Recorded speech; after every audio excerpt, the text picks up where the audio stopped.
Alors, je m'appelle Cécilia Ekomi, j'ai 28 ans, je suis gabonaise et je suis développeuse web de formation et spécialiste en réalité virtuelle. Au démarrage du projet, le principal défi qu'on a eu, c'était en termes de matériel.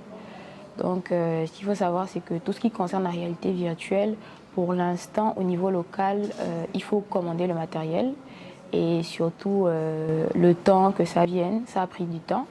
Donc, c'était vraiment en termes de matériel, en termes de financement aussi pour l'achat du matériel. Alors, la particularité de notre projet, c'est que le spectateur se retrouve immergé dans l'endroit où il se trouve et on allie le divertissement avec la sensibilisation. Alors le projet contribue à la protection de l'environnement. Déjà, nous faisons des ateliers où au travers des casques, donc les personnes sont immergées dans les zones à protéger du Gabon et sont enseignées, sont sensibilisées à la protection de ces différentes zones-là de façon pratique. Alors, ce qui m'a marqué positivement dans ce projet, c'est à chaque fois que les gens se retrouvent avec des casques de réalité virtuelle et on sent clairement l'immersion dans les gestes des personnes, c'est-à-dire qu'ils vont se retrouver avec un casque de réalité virtuelle et bon, la personne n'est plus là, façon de parler.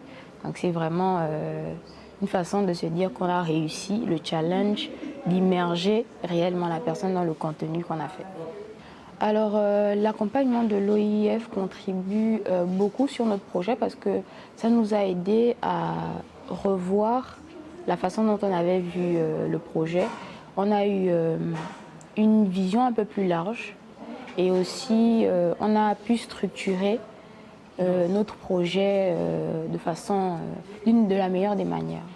Alors, ce que moi je dirais aux jeunes qui hésitent à se lancer dans l'entrepreneuriat durable, c'est que ce qu'il faut savoir, c'est que la plupart des mouvements qui ont eu un impact social dans le monde ont été commencés par les jeunes.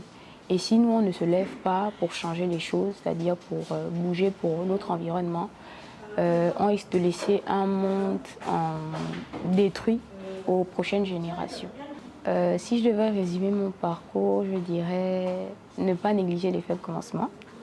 Parce qu'on a commencé sans matériel, on avait eu juste le projet. Et aujourd'hui, on a du contenu et on a du matériel.